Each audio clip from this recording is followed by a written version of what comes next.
What's up, everyone? Welcome to Physio Monday. We're going to be talking about labrum tears today, hip labrum tears to be more specific. We've got Phil on the show, our resident physiotherapist, so get your questions in and tune in for a good discussion.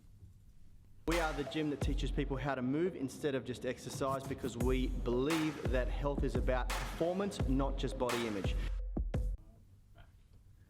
What's up, everyone? My name is Rad. I am one of the co-founders of Unity Gym and the UMS, the Unified Movement System, where we turn driven people into strong and flexible athletes. If that's something that appeals to you, then you're going to want to grab one of our free downloads, the Flexibility Blueprint, the Strength Blueprint, and the Nutrition Blueprint. There's a link in the description of this podcast or YouTube video, wherever you're consuming the content.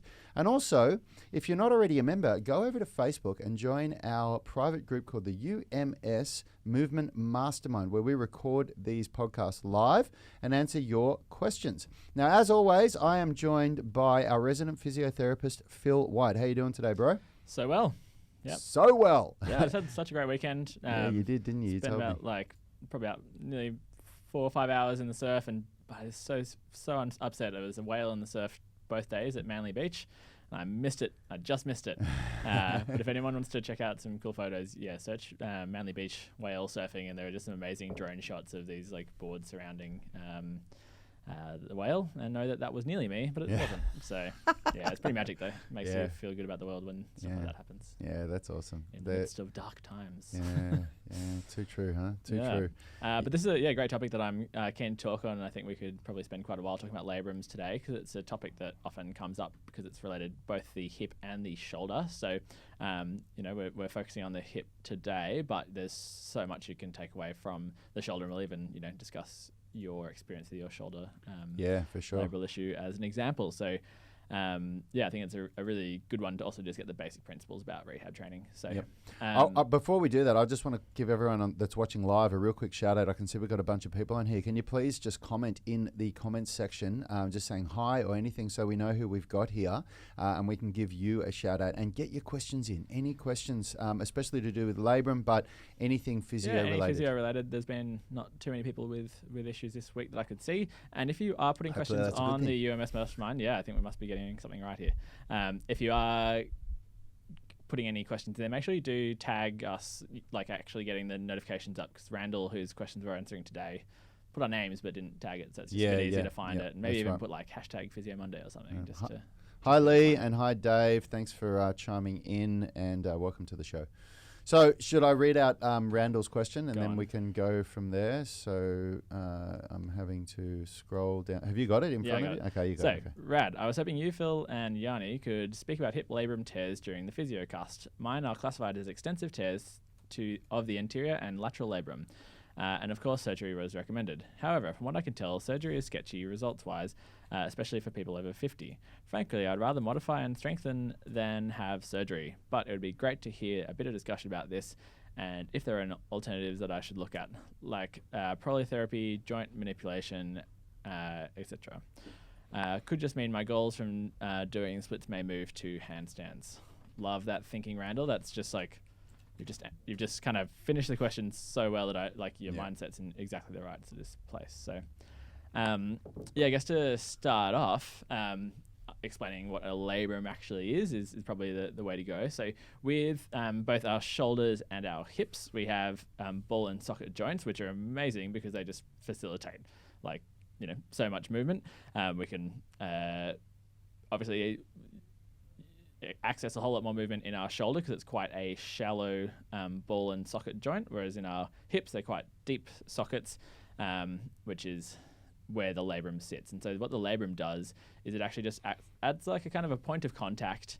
It's made of cartilage that kind of increases the surface area of the joint and basically adds like a little bit of cushioning and support. So it's deep into that socket. Now, as I always talk about with rehab principles, is you got to think about whether or not it's an active or a passive structure that you're dealing with, because that really impacts how your rehab is going to be planned. And so when you think about a cartilage sort of, little dish inside the joint, you can tell it's going to be a passive structure, because cartilage, no matter how hard we concentrate, we can't contract our cartilage. So it's really important to understand that for our basic sort of rehab principles, it's all about how can we deload the passive structures, because with passive structures, remember, they're going to be basically like our backup, like end of range support structures, and then ideally our muscles are doing most of the work as they can control the rest of the range. So does that make sense? Are there any clarifying questions? Yeah, for sure. I mean, out if I put that in layman's terms, like the takeaway from everything that Phil just said is, you've got your passive structures, which are the deep muscles that often sorry? Passive structures are not deep muscles. No. Passive structures are the bones, cartilage, ligaments, anything we can't contract. Oh, there you go. Okay. So I got that totally wrong. Yes. So I've got to be more clear. But basically, passive structures we can't contract them. Okay. We can't control them. So what do you refer to the rotator cuff? So the rotator cuff is a series of 4 different muscles in the shoulder, and so they're active stability structures. You still call them? Okay, really? They're absolutely active. Their whole job is to... Oh, for sure. I misunderstood. See, for those of you that are listening, I'm a trainer. I'm not a physio. So I learned this stuff from Phil, and we've been having these discussions for a while now, and I misunderstood what you said. The terminology can be a bit funny, but I try and simplify it to the ultimate degree where it's like, can you contract it? If so, it's an active structure. Yeah, so right. Muscles, okay, tendons. Okay, makes like sense. muscles attaching into tendons. Yeah. Whereas passive structures are anything else, so that's going to be bone, cartilage, ligaments, things that we can't control. Yeah, okay, sweet. So the labrum is it's a passive structure. So it's in. Is it considered muscle? No, it's cartilage. It's cartilage. Cartilage. Okay. It's cartilage. So it's. So my slap tear, is that a tear of the cartilage? Yep. And so with the slap tear, this is in the shoulder, you've got your superior labrum anterior posterior, which basically means it's going from the front to the back, and it's on the top. On the superior portion. Yeah. And so the reason why you get a bit confused there about whether or not it's kind of active structure is because it's an attachment site for one of your bicep tendons. Yep. And so there's an active component to it, but it's an anchoring point for. And does it repair? Does the cartilage repair? So the thing about cartilage is, cartilage is a very slow to repair type of tissue. I know it. Yeah, and like with cartilage, there's very low blood supply to cartilage, so it does take a bit longer with these sort of things. And so on Randall's questions, he's talked about prolotherapy here, which is the type of blood therapy, and Kim spin the blood. Kim Engler's come and answered in the question. She's talked about autologous blood and platelet-rich plasma injections as well. So there's clearly a real interest around how to make cartilage repair, and I think to try and not just go into this like big rabbit hole, I think the kind of simplest way of thinking about how to approach a labral tear is, think about what you can do to support the joint itself, and then anything around cartilage repair is going to be a bit more speculative, a bit more sort of, like it would be nice, but there's so much you can do for the joint itself. Because the thing about can it repair though? Like in best case scenario, can a cartilage does tear slowly repair, but then age becomes a bit of a factor about it. But there's always things that you can do. And I just want to get we've talked about last week with pain science and how with discs in the back yesterday. But the really important thing to understand is that just because you have morphological change, so change to the actual structure, so if the cartilage is damaged, does not mean that you're going to be in pain. It does not mean that you're going to be limited in your function. So that's the really important thing to kind of wrap this whole conversation in, is that there's like what we can do for joint health, and then there's going to be if the cartilage will heal or not is kind of less important in the end, because really like there's so much you can do outside of that, and your pain is not related to your morphological function. So I did a quick little look around to see numbers around what percentage of people who are pain-free, full function, have labral tears. And one quick study I found from 2012 looked at women in their 40s, and 69% of women in their 40s have labral tears, but like very few actually know about it. Yeah. And so again, like we talked about last week with imaging for lower back pain or back pain, that like so many people will start to develop some kind of pain, go and get a scan, find out they have a labral tear, and then think, aha, this is the cause of my pain. But really, if you'd scanned them like 2 years ago, they probably would have still had that labral tear. So unless your pain is very much related to a traumatic event, so like you've, with your labral tear where you missed re-racking was how you did it, right? Or No, it was working on a progression for the planche, a calisthenics movement, if you don't know what that is, where you put your shoulder into really loaded, semi-extended, semi-flex position, I guess. And so that's a really good example of a traumatic instance causing a labral tear. I had one where basically I was playing ultimate frisbee and I was going out for a big catch and someone came in and barged me by the side and subluxed my shoulder and tore my labrum in my what does it mean when you sublux your shoulder? So basically, instead of a full dislocation where the joint totally comes out of the joint, it basically like comes down a little bit, goes back in. Yeah, right. Yeah, so it's just like the joint kind of gets a bit extended, like stretched but not dislocated. Yeah. And so that was another example of like a traumatic labral tear. Whereas if you haven't kind of had one of those incidences and it's more of a kind of, insidious onset, or it can be related to like if you've had hip dysplasia as a baby, if you're generally more hypermobile. So I'm on the laxity scale of being a bit more hypermobile with my passive structures. So I was more prone to tears as well. So there's things that can impact it, but unless you've had like a real traumatic event, it's really unlikely that like the onset of pain is related to when that kind of labrum changed. So a bit of a tricky one here. There's quite a few questions coming in. Talking what you're talking about here. I mean, I've not the hip labrum, but the shoulder labrum. I've now successfully rehabilitated a very nasty injury that I had in my shoulder. And the process for the rehabilitation was there was no focus on the labrum itself. The whole focus was on the active structures, the muscles, and how I can strengthen different movement patterns and basically just be progressive. And it worked really well for me. I had a really great result without any medical intervention. Yeah, so I think actually that's not true. I did get a cortisone injection. Is that what it's called? Cortisone or cortisol? Cortisone. I did get a cortisone injection in the very early stages. So to be clear, a cortisone injection is a very strong anti-inflammatory steroid.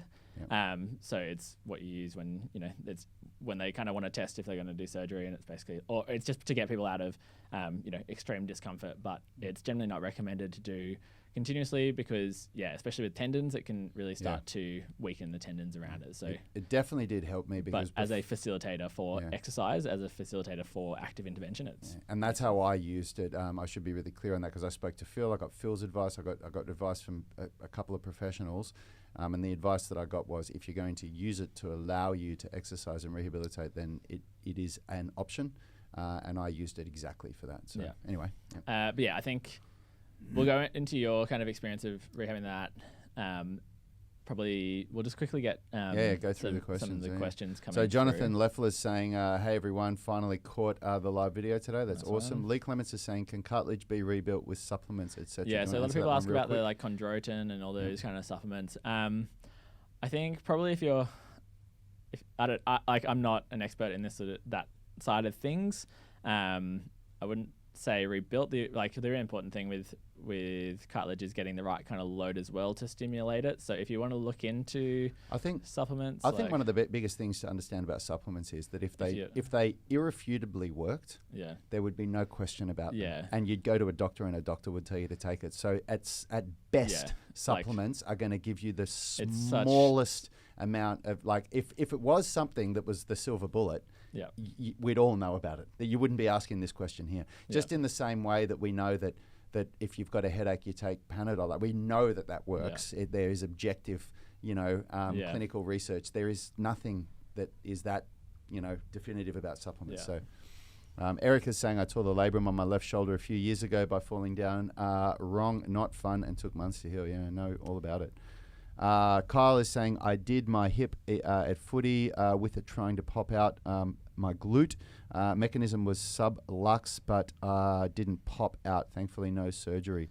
So I think both of these examples are really good examples of an acute traumatic injury where you're in this case, the labrum is much more likely to kind of be the driver of pain as opposed to like those kind of insidious onset, those gradual onset stuff where it's like people get a scan and then suddenly think it's a labrum is the big issue when really it's just like a greater sort of dysfunctional joint. Yeah, right. Yeah. I don't really think there's any questions there, Phil. No. Just wanted to kind of comments.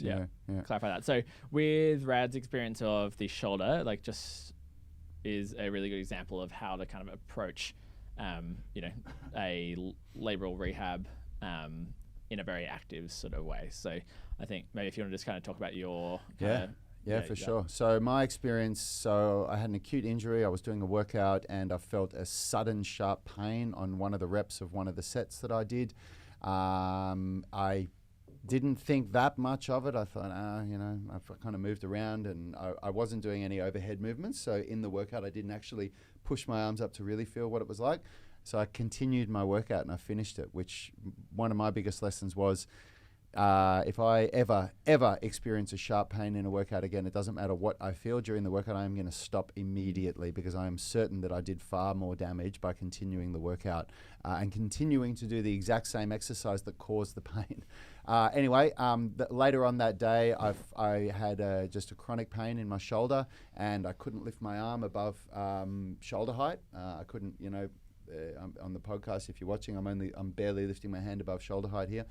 And I just thought to myself, I better have an Epsom salt bath tomorrow. I've got some bad DOMs, some bad muscle fatigue from that workout. Over the next week, it progressively got worse, and it was so bad that I could barely move my arm. So I consulted Phil, and Phil's advice was, just keep moving, but really just take it easy and see how it progresses. And I can't remember exactly how long it was. I think it was about.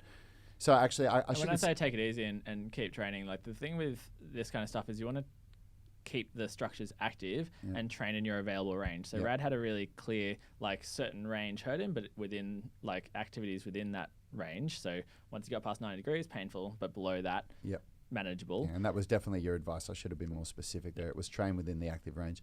I can't remember the exact time frame. I think it was within a month that I could definitely tell it was not improving, and that's when I decided to go and get an MRI. And the MRI showed a slap tear and a torn supraspinatus and some other stuff that it was just, getting older. So I tried then, I got a very specific rehabilitation strategy, and I tried doing that for about a month, and it wasn't improving fast enough for my liking. So I went and got a cortisone injection. And the cortisone injection within a day or two gave me a new range of motion. I could move my arm above my head, so I started really using that. And again, working with Phil, working within my available range and following a very progressive program. And it was that strategy that developed the shoulder rehab program that we now offer people. And it worked really, really well. I just saw consistent progress. So the key thing to think about with these ball and socket joints is that when you are moving in any direction, I've talked about how muscles are dumb before, but basically the prime movers, so your big muscles like in your hip, for example, your quad at the front and your hip flexors will bring your leg forward, and your glutes and hamstrings at the back will, be your extensors. Your abductors will abduct, and your adductors will adduct. So you have these big global muscles that are pulling your hip in different directions. But what also happens with ball and socket joints is that these global muscles are just contracting, they're only shortening, and so what that does is it moves in that direction, but also causes a glide within the joint. So the actual ball is gliding within the socket, and so the labrum plays a part in trying to help sort of limit that a bit. But the big job comes down to the muscles that attach onto the ball as well. So in your shoulder, people really piriformis. Well, yeah, exactly. So in your shoulder, you have your rotator cuff muscles, and they're the 4 muscles that sit around your shoulder blade, and their whole job is to we train them as rotators, but really their job is to stop that glide. And so within our hip, we have they all originate on the scapula. Yep. All of them connect to the scapula and then onto the humerus. Yep. Yeah. Okay. Yeah. Cool. Yeah. 3 on the back and then 1 on the front. But yeah, in our hip, we have heaps and heaps of little muscles, and piriformis is the favorite of everyone. Personal trainers, yep. And and I don't know, all health professionals just love kind of talking about the piriformis, and they all attach onto the ball, just like we do have in the shoulder, and they are rotators. So we have external rotators on the back, and we have a couple of internal rotators as well. But their main job really is the same sort of thing. So we're looking at trying to stop the gliding of the joint. So an example of like how this kind of, people who are kicking or when you're sprinting, you're really driving your hip forward into flexion. So if you didn't have muscles that are putting the brakes on that limb, then you'd get closing down in that space, femoroacetabular impingement, FAI, that you might have heard of before, where you get basically pinching of that joint space.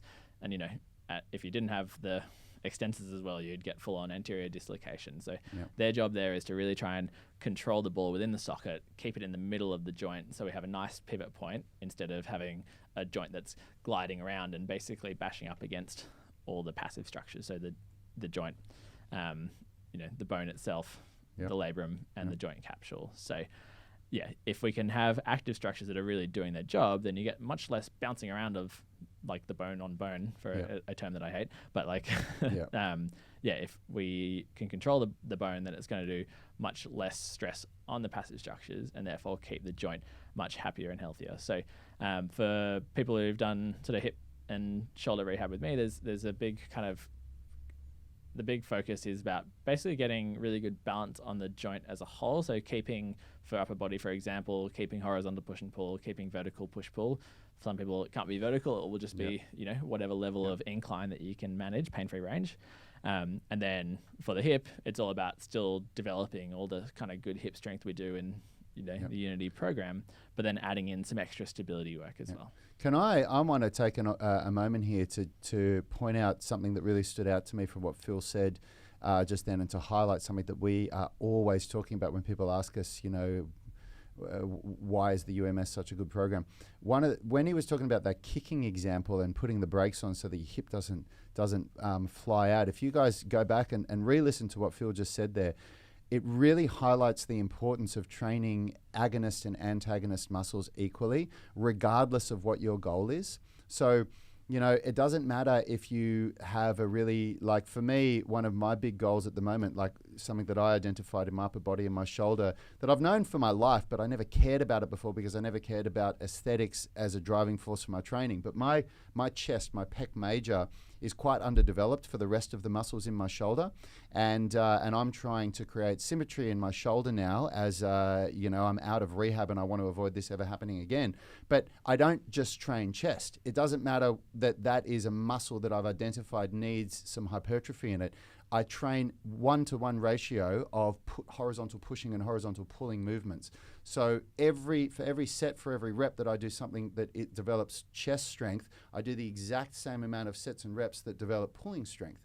So what Phil was talking about there, it really highlights the importance of that. And that's a really, when you're going to be thinking about rehabilitating a labrum, whatever muscles you're training, you have to understand how to train the opposing muscle groups as well. It's all about making the system of that joint so that all the muscles that work together as good and as strong as it can be. Because sometimes people get a bit like, why am I doing all this sort of, this isn't targeted, this isn't rehab. But it's like, well, if you have a system that doesn't work, then like. And I was like that for years as a personal trainer. As a juvenile personal trainer that didn't understand this stuff, I tried to think, well, I just want to make this better, or if somebody said to me, I want to make that better, I would feed that. So it really frustrates me when people have like rotator cuff issues, and then they the person who's prescribing rehab just gets them to do external rotations until the cows come home, and it's like, well, you've got a muscle that's like struggling already, and then you're going to overload it with way more training, and then not give the rest of the system like the balance to be able to all work together, so that when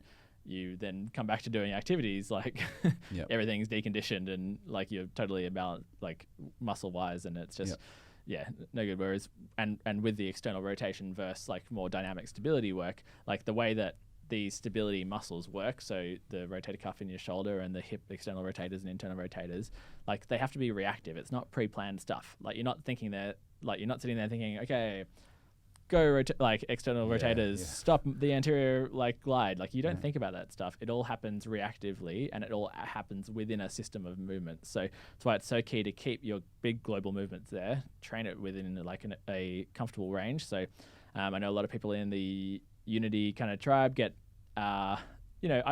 I don't even call it like movement purists, where people love like an arse grass squat and they love kind of making it look as like deep and, you know, like really exploring full range, which I'm totally on board for. But sometimes it just means that, you know, to maintain squatting, which is going to be great for keeping your hips healthy. Like sometimes, you know, people will just have to take a bit of time squatting to 90 degrees or even squatting to slightly less than 90 degrees. And that's okay. Like you don't have to be. It's your available range. But I've had so many people come in and they're like, oh, I just can't squat anymore. And like, so I haven't squatted in months. And it's like, you know, they get to 90 degrees, they're totally fine. It's just that last bit of end range starts to get a bit of discomfort. So yeah, it's really important to think about how we can keep the system happy and then look at training the muscles in both kind of targeted ways. So with the external rotators of the hip, which help, you know, control that movement within the joint. We do a bit of targeted work, so doing a bit of external rotation, a bit of internal rotation, you know, targeted work to like hypertrophy that muscle in that sort of way. But then we also look at getting that dynamic stability. And what I mean by dynamic stability is that reactive stability, which happens when you're doing, you know, single leg balance work. It's, you know, we do a bit of with the shoulder and the hip, kind of controlling a ball against the wall, which seems like almost a nothing movement. But if you kind of slow it down, really get it right, then it's really quite challenging sort of gentle rotation stuff where you have to, you know, really have these muscles very active. So, Man, that was my bread and butter for my shoulder for 6 months. Yeah. And then it's all about, you know, even building in sort of more reactive and dynamic stuff where you, like for the hip, for example, like if you're looking to get back into running or anything vaguely athletics, it's like learning how to land, so stepping off a box and sticking the landing, which is more dynamic single leg work, and then looking into, you know, how can you control from like a bounding leap to a controlled landing. So I love it. Yeah. When you start to understand how these systems work together, it's just phenomenal that we can do what we do at the speed we do it at, and most people don't experience any pain or discomfort. Like the way that the body works is just phenomenal. It's unbelievable, and you know it's really up to us to take care of that and to nurture it. You know, and you get away with a certain period of your life by really not thinking about this, because most people are very active up until you know, late teen years is where for some people it starts to go downhill when they get into the workforce and they get out of school and you know, they're not running around as a child anymore. But you know, you really want to make sure that you continue to train your body in a way that keeps it healthy. I think that's a really good example of, like, you know, as a kid, if you're like running around, you're playing tip and or you know, tag in America, or you know, you're doing all this like multi-direction, change of direction, playing contact, like team sports. You kind of you know, all these structures are being conditioned regularly all the time, just from like playing and life. Whereas then if you go and sit at a desk for, you know, 3 months in a row from COVID lockdown and you don't do much activity, then all these structures that are you know, those dynamic stability structures, they've been like, oh, this is my life now. Okay, I can just chill. I can atrophy. I don't need to do anything. And then you start to come back and you try and push end ranges, and that's, or dynamic, you know, quick movement. Then it's going to be like, you can see how that's going to be really challenging. So, just one thing, I just want to cover two more topics on this really quickly. Is a lot of struggle with sort of passive joint injury, so like labral tears, happens in people who really want to you know, explore end range movement, which is this audience. So when you're doing like, you know, total end range stuff, as I talked about before with passive structures, it's very much kind of your like, you know, end of range backup sort of support structures. So if you're really hammering like front splits or middle splits, it's quite likely that you're going to be more aggravating of those structures. So but I'm totally on board with people pursuing their goals. So if you want to keep your mobility kind of going, I just recommend bringing the movement back from its, you know, end range where it's really painful, and then getting as much control as you can through range, and then starting to explore that control through a larger range as you go. Because if you're just going into sort of total passive movement and you're letting your muscles totally relax, then you're not going to have that control that we've talked about. Which I really want to hammer this point home. What Phil's talking about there is just to really make sure you understand what he just said is, if your goal is flexibility and you've got like Randall and you've had a labrum tear, one of the worst things that you can do is passively try and pull your legs into their end range. And so for those of you that have got it, the loaded stretching routine that we have is brilliant for this stuff. So you're going to end range but under load, where the muscles are controlling the body, controlling the hip, and you can feel when you get to end range, controlled, not being just pulled there. And then that, you're actually even strengthening the structures whilst you're doing your flexibility training. It's a very, very effective way to safely develop flexibility. Yeah, exactly. And I think people kind of get this sort of stretching is a totally virtuous and cure-all magical thing that fixes everything. Like, I'm all for stretching, but when you think about passive structure injury, if you're just doing stretching as a way of helping it, then you're really not building up that control and the dynamic strength around the joint. So it's just so key for people to understand that, sort of when people think oh, I've got an injury, I've got to rehab it, most people's minds jump to what stretches do I need? Whereas for this, it's not the case. And for most things, it's really about that balance of getting good movement, but really being able to control that movement through strength. Yep. So Absolutely. The last thing I want to talk about is basically coming back to those ideas around whether or not you need autologous blood injection and basically also just with pain science, you can see how if you were to take the I'm just going to totally split it in two. If you just went down the getting an injection sort of path, if you get an injection and you don't do activities that stimulate growth and stimulate this improvement in function, then it kind of doesn't matter what you inject in there, it's not going to make the system work any better. So it's so key.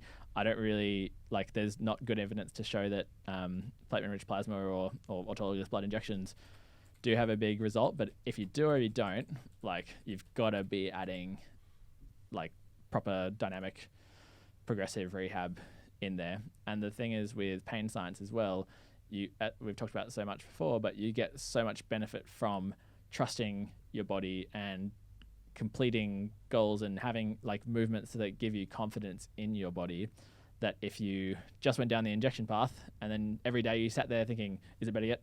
Is it better yet? Is it better yet? Without doing something for yourself, without taking control, without hitting kind of strength goals or movement goals or mobility goals, or even just process goals of turning up and doing your rehab, then your brain is not getting a signal that that I've got confidence in this joint. Though in saying that, people are really have such a strong mental placebo result with just going to a doctor and having someone say you're fixed. So you'll probably get a bit of a placebo there, but just really want to hammer home that it's so important to be for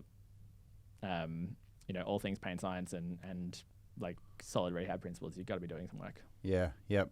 And look, for anyone that's listening, if you want to go deeper into this and you want to understand how you can fix something like a labrum tear, grab one of our rehab programs. They're very well written. They've been written by us who have experienced these injuries ourselves and used them. So in this case, I have a left labral tear. Yeah. I've had that, and I do more sports and activities than most people I know. So yeah, for sure. Running, beach volleyball, all this stuff, which is very, impact heavy, but you can do it because you've got this stuff right. Yeah, and if you've got any of those programs, go back and revisit it, because we actually just uploaded a new chapter in there for rehabilitation theory that Yanni recorded, and it's really, really good stuff. If you don't have any of them, they're all free and included in the UMS online coaching monthly subscription. So jump on that and join the program. And if you've made it to this far through the show and you haven't done so already, download one of the free blueprints, the Flexibility, Strength or Nutrition Blueprint, and come and join our Facebook group, the UMS Movement Mastermind, where we record this live. Thanks everyone for tuning in. Thanks for the chat. It's great. We're stopping here. I could just keep going. Phil can just keep going with this one for sure.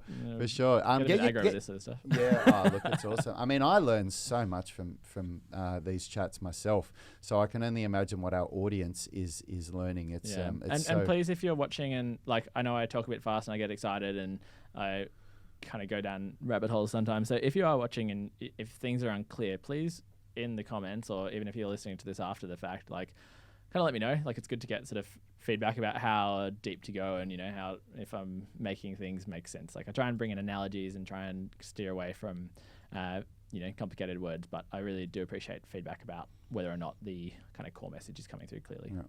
Well, Phil, it's one of the things that I love about you is that you demystify this stuff, and I mean that as a real acknowledgement of the way that you do things. Like I have spoken to physios and osteos, and even me as a personal trainer who understands physiology and anatomy a lot better than most people. They often talk in a way that makes me really question it, and I love the way there's power in keeping it like complicated and mystical, because it means that you can get people coming back all the time. But if people understand these core concepts, then it's just it means that as a patient you can go in, you can ask the right questions, you can have a really good understanding of this stuff yourself, and you can kind of take that power back in that.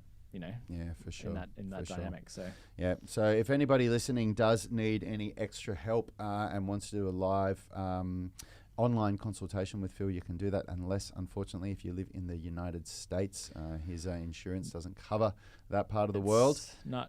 It's just the US health system is bizarro, and we can talk to anyone else in the world, but just not people in the US. Yeah. Sorry about that, guys. But, thanks. Ask questions on here, and you can get some. That's right. You can still get some very good general advice. So, thanks everyone for tuning in. We will see you tomorrow for another kick-ass show. Have a great day.